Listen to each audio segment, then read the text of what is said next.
मंच पर विराजमान पूज्य स्वामी वियोगानंद जी महाराज, पूज्य स्वामी विजय कौशल जी महाराज, हरिद्वार में ही चल रहे रामकृष्ण मिशन जो चिकित्सालय है उसके संचालक पूज्य स्वामी जी महाराज, पूज्य ईश्वरदास जी महाराज, हमारे विश्व हिंदू परिषद के एक तरह से वर्षों से कार्य देख रहे मान्यवर दिनेश जी, हमारे गोरखपुर क्षेत्र से आए राज्यसभा के सदस्य श्रीमान शिव प्रताप जी शुक्ल, हम सभी के आत्मीय परम आदरणीय डॉक्टर बालकृष्ण जी, श्रीमान मदन जी कौशिक, निकट में जो एम्स चलता है हर दृष्टि से उन्नति कर रहा, उत्तरांचल के सभी ऐसे लोग जो चिकित्सा के अभाव में कष्ट पाते थे उसको अच्छा आयाम दे रहे एम्स को, ऐसे वहाँ के डायरेक्टर श्रीमान डॉक्टर रविकांत जी, और इस अच्छे सुंदर मंडप में एकत्रित आए हमारे परम आदरणीय बंधुओं और बहनों। जैसा कि कार्यक्रम के प्रारंभ में हमारे प्रिय आदरणीय आशीष जी ने समझाया, बताया, एक 24 वर्ष की यात्रा पूरी हुई है, 25वें वर्ष में अब चल रहे हैं। और जैसा पूज्य विजय कौशल जी ने बताया कि 2 ट्रक फूस लेने के लिए गए थे, वहाँ से यात्रा प्रारंभ किए थे, और 24 वर्षों में सैकड़ों ऐसे बच्चों को वे लेकर के आ गए जिन बच्चों को कोई अपना मानने के लिए, प्रेम से सम्मान से घर में रखने के लिए, उनको शिक्षा देने के लिए तैयार नहीं था।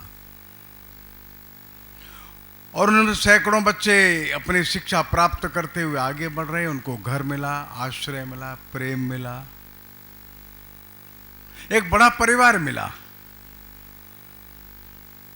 वे भारत माँ के पुत्र हैं, अपने विराट हिंदू समाज के बालक हैं, और उनके किसी भी अभाव के लिए भी हम जिम्मेदार हैं।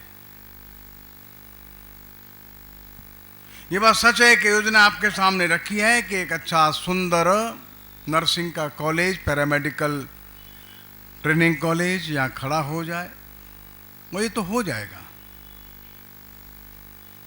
लेकिन आखिर हिंदू समाज की स्थिति ऐसी हो क्यों गई, एक बड़ी चिंता की बात है। 1000 वर्ष के कालखंड में हमारा ये प्रिय आत्मीय हिंदू समाज ऐसा क्यों हो गया, और इतिहास इस बात का साक्षी है कि 2000-3000 वर्ष पहले अपना हिंदू समाज आनंदमय था, परिपूर्णता में था। शिक्षा प्राप्त करने के लिए अनेक देशों के लोग आते थे। यहाँ का वैभव, सौंदर्य, यहाँ की कला, यहाँ का व्याकरण, यहाँ का अध्यात्म, यहाँ का संगीत, यहाँ का विज्ञान, आयुर्वेद, ज्योतिष, इसको सीखने आते थे। 1000 वर्ष में अपने समाज की कैसी गति हो गई, और ये सच बात है। 1000 वर्ष का जो काल था, ये महाविकट काल था, काल रात्रि थी, एक के बाद एक पीढ़ियां गुजर गई। 1000 वर्ष में लगभग 50 पीढ़ियां गुजर जाती हैं। जो दुनिया का सिरमौर था, विज्ञान में, ज्ञान में, अध्यात्म में, अर्थोपार्जन में और आनंद में, वो समाज दुर्दशा के पास आ गया।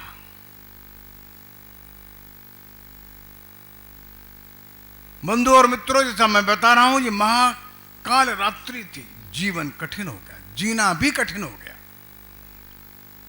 बड़ा कठिन संघर्ष हुआ। अपने प्राणों की और धर्म की रक्षा करने में दुनिया के अन्य देश सफल नहीं हो सके, फेल हो गए। दुनिया के जिन देशों ने ऐसे आक्रमण देखे, वे देश कभी खड़े ही नहीं हो सके, समाप्त हो गए। बर्बर जातियों ने बड़ी बड़ी सभ्यताओं को नष्ट कर दिया। जो रोम वाले थे, ग्रीक वाले थे, बड़े सभ्य और बड़े विकसित देश थे, उनको नष्ट करने वाले बर्बर लोग थे, जंगली लोग थे। रोम और ग्रीक, पर्सिया और बेबीलोनिया, एथेंस और स्पार्टा, मिस्र, ये समाप्त हो गए। ये बड़े संपन्न लोग थे। आज दुनिया में उनका नाम लेने वाला नहीं बचा। केवल पर्सिया के थोड़े से 60-70 हजार लोग भारत में शरण पा करके कुछ आनंद से रह रहे। बाकी ग्रीक के लोग, यूनान के लोग, रोम के लोग, इजिप्ट के लोग, बस इतिहास की पुस्तकों में ही उनका संदर्भ बचा, नष्ट हो गए। लेकिन हिंदू समाज बचा रहा और हम सिकुड़ गए। जैसे कछुआ संकट आता तो अपने कोमल अंगों को सिकोड़ लेता है, बाहर से लाठी मारने से मरता नहीं है। हिंदू समाज ने अपने चारों ओर दीवार खड़ी करी और हिंदू समाज सिकुड़ करके अपनी प्राणों की, अपने धर्म की रक्षा करता रहा 1000 वर्षों तक। और इसलिए जो विराट सम्मेलन होते थे, एकदा नैमिषारण्य, एक बार नैमिषारण्य में, अनेक बार हुआ। कुंभ में एकत्रित होते थे, माघ मेलों में एकत्रित होते, चर्चा करते थे, वार्ता करते थे, आगे भविष्य कैसा होगा इसकी योजना बनाते थे, सारे देश में बिखर जाते थे। वो परंपराएं लुप्त हो गई, प्राणों पर संकट था। आज हम लोग आनंद से बैठे हैं। मैं आपसे पूछूं, मालूम है आपको, प्रयाग में गंगा स्नान करने के लिए हिंदुओं को 1 रुपया चांदी का देना पड़ता था, टैक्स, तब गंगा स्नान की अनुमति मिलती थी। जिंदा रहने के लिए 1 रुपया चांदी का प्रतिवर्ष हिंदू को देना पड़ता था, उसको जजिया बोलते थे। हिंदू व्यापार नहीं कर सकता था, हिंदू घोड़े पर नहीं बैठ सकता, हिंदू पगड़ी नहीं बांध सकता था, हिंदू शस्त्र नहीं रख सकता था, निकृष्ट जाति घोषित थी ये। और इसलिए ऐसे कठिन काल में प्राणों की रक्षा और धर्म की रक्षा पर इतना हो जाए, आगे देखेंगे। और इसलिए बाबा तुलसीदास लिखते हैं, जब जब होए धर्म की हानि, वो मतलब यही था, ये धर्म की हानि का समय था, धर्म की ग्लानि का समय था। लेकिन हमारे पूर्वज हमारे इस पवित्र धर्म को, हमारे इन प्राणों को बचा करके ले आए, तो उनके चरणों में हम कितनी धन्यता प्रकट करें। उन्होंने वो काल देखा, महा कठिन काल देखा, और इसलिए हमारे समाज की सामाजिकता भी नष्ट हो गई, हमारे समाज के अंदर की करुणा भी कम हो गई। जो समाज अपने को विलोप करने में ही आनंदित होता था, वो अपने आप की चिंता में ही आनंदित होने लगा। जो देने में धन्यता मानता था, वो संग्रह में धन्यता मानने लगा। त्यागी की बड़ी महिमा जिस देश में थी, उसमें संग्रह महिमा मंडित होने लगा। लोग सैकड़ों हाथ से कमाते थे, हजारों हाथ से दान कर देते थे, बड़े बड़े सेठ होते थे, लाखों रुपए कमाते थे, लेकिन 2 कमरे के मकान में रहते थे। मित्रों, काल बदल गया, और इसलिए अब जो सामाजिकता की जो दृष्टि थी वो नष्ट हो गई। जो आत्म केंद्रित समाज की दृष्टि जो पाश्चात्य देशों से आई थी, वो हमारे देश में बड़ी गहरी बैठ गई है। ये हमारी दृष्टि नहीं थी। हमारे देश का व्यक्ति बहुत बड़ा संग्रही कभी नहीं था, दानी था, महादानी था। इस देश में शिक्षा कभी कभी शुल्क लेकर के कल्पना ही नहीं थी। हजारों नहीं, दसियों हजार वर्ष तक इस देश में शिक्षा निःशुल्क ही थी। शुल्क तब पाप था। ये देश 2-2, 3-3 करोड़ रुपया फीस दे करके बच्चों को पढ़ाता है। कैसा काल आ गया। नालंदा जैसा विश्वविद्यालय, तक्षशिला जैसा विश्वविद्यालय, उदंतपुरी का विश्वविद्यालय, विक्रमशिला का विश्वविद्यालय, दुनिया का विद्यार्थी आता था, अपने हाथ में 2 जोड़ी कपड़ा लेकर के आता था। बाद में उस विश्वविद्यालय के अंदर परीक्षा हो गई, प्रवेश हो गया, 10 साल रहता था, 15 साल रहता था। उसका भोजन, उसका वस्त्र, उसकी पुस्तक, उसकी औषधि, उसके शयन की, रहने की व्यवस्था, सब कुछ वो विश्वविद्यालय करता था। वो गुरुकुल करता था, पाठशाला करती थी, समाज करता था, राजा भी करता था, प्रजा भी करती थी। वो विद्यार्थी कभी नहीं करता था। उस देश में इस बच्चे को पढ़ना मुश्किल हो गया है वहां। अब गरीब का बच्चा इस देश में पढ़ ही नहीं सकता। कैसा काल और अब कैसा विकट काल। पराधीनता ने जो अनेक प्रकार के दंश हमारे समाज में दिए हैं, वो एक दंश ये भी है, शिक्षा बिकने लगी। बड़े बड़े विद्यालय बन गए जो दुकान की तरह खुल गए देश में। लोगों को लगा इसमें अधिक धन आता है, वो वास्तव में धन आने लगा। मैं बड़ा कठोर शब्द प्रयोग करता हूं, ये निकृष्टता की पराकाष्ठा थी। जिस देश में विदेशी बच्चों को भी निःशुल्क पठन पाठन होता था, उस देश में यहीं के बच्चे, मेधावी बच्चे, वो शिक्षा से वंचित होने लगे। ये वो काल है। और इसलिए ऐसे कठिन काल में जो 1000 वर्ष की गुलामी के कुसंस्कारों के कारण हमारे अंदर रक्त में समा गया है, कुछ बीज रूप में ऐसे उदाहरण तो बने रहें जहां पर ऐसे बच्चों के शिक्षा, उनके संस्कार, उनके रहन सहन की व्यवस्था हो सके। उस संकल्प के साथ ही दिव्य प्रेम प्रारंभ हुआ। एक चरण पूरा हुआ, दूसरा चरण प्रारंभ हो रहा है। जैसा आशीष जी ने कहा, हम व्यापार के लिए नहीं करते काम को। ठीक है, छोटे मोटे शुल्क वे लेंगे, लेकिन अगर कोई ऐसा विद्यार्थी मिल गया जो शुल्क नहीं दे सकता, तो आप पक्का मानिए उसकी शिक्षा यहां होगी।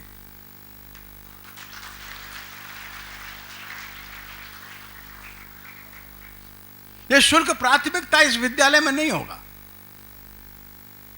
इस देश में ऐसे बहुत सारे लोग हैं, यहीं बैठे हुए लोगों में, जो कह देंगे ठीक है इस विद्यालय के 100 बच्चों की फीस हम देंगे। ऐसे लोग बैठे हैं, वो दे सकते हैं, कोई मांगने भी नहीं जाता।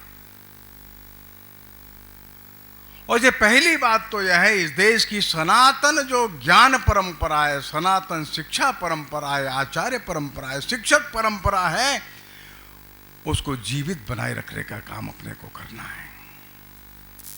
एक दिन त्रिपुरा से हमारा एक बालक उत्पल दत्त नाम से एक संगीत सीखने के लिए काशी में आया।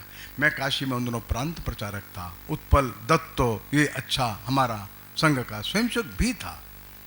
उसने मुझसे कहा, मैं तबला बजाना मैं सीखना चाहता हूँ। परिवार परंपरा से तबला उनके घर में बजाया जाता था। और वो मुझसे बोला, मैं किशन महाराज जी के पास जाऊंगा सीखने के लिए।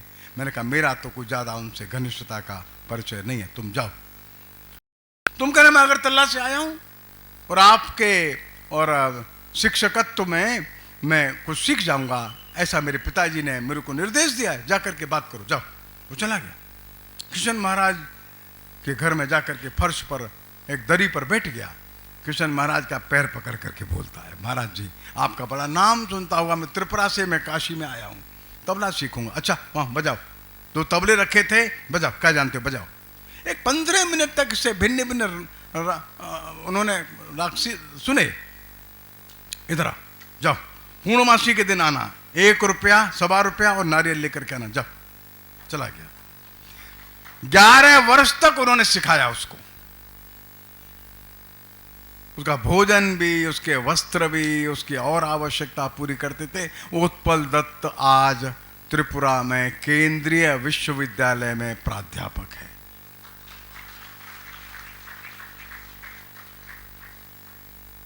ये परंपरा मरी नहीं है, ये परंपरा है। शिक्षकों में भी है, धनवानों में भी है, सबके अंदर भाव है। और इसलिए एक और उत्तरांचल के बारे में हमारे श्रीमान आशीष जी ने वर्णन किया है। हमारा सीमा का देवभूमि का क्षेत्र खाली हो रहा है। हजारों गांव में एक भी घर में व्यक्ति नहीं है, चले गए, कहीं ढूंढने गए, कोई 2 समय की रोटी की व्यवस्था बन जाए, चले गए। यहां चिकित्सा की व्यवस्था नहीं थी इसलिए चले गए। यहां पढ़ाई के लिए कोई व्यवस्था उनकी नहीं बन पाई इसलिए। तो क्या ये देश की जिम्मेदारी नहीं है कि हमारे उन पहाड़ के बंधुओं को वहीं रहने के लिए हम लोग अवसर दें, भी वहीं रहें। उनकी कोई कष्ट कठिनाई है, बीमारी है, तो उसका इलाज उनको वहीं मिल जाए। बच्चे पढ़ने वाले हैं तो पढ़ाई वहीं मिल जाए। 2 पैसे कमाने का साधन वहीं बन जाए। क्यों गांव खाली होंगे? हजारों हजारों वर्षों से जमा जमाया हमारा ये देवभूमि का हिमालय क्षेत्र खाली हो जाए और हम केवल मंदिरों के दर्शन करके चले जाएं। ये तो स्वतंत्र भारत और स्वाभिमानी संपन्न सामर्थ्यवान हिंदू की पहचान तो नहीं है। और इसलिए दिव्य सेवा मिशन ने एक नया चरण उठा करके एक काम प्रारंभ किया है। 1 वर्ष के अंदर इसमें पहले कोर्सेज प्रारंभ हो जाएंगे। 2 वर्ष में जो उन्होंने निर्णय किए हैं, एक 20-25 प्रकार के कोर्सेज ये प्रारंभ हो जाएंगे, और तीसरे वर्ष में वे कुमाऊं क्षेत्र में जाकर के कुछ प्रारंभ करें। इस भावना के साथ मैं अपनी बात समाप्त करता हूं। नमस्कार। दिव्य प्रेम सेवा मिशन एक अध्यात्म प्रेरित स्वैच्छिक सेवा संगठन। हमारा संकल्प सेवा, साधना, संबोधि।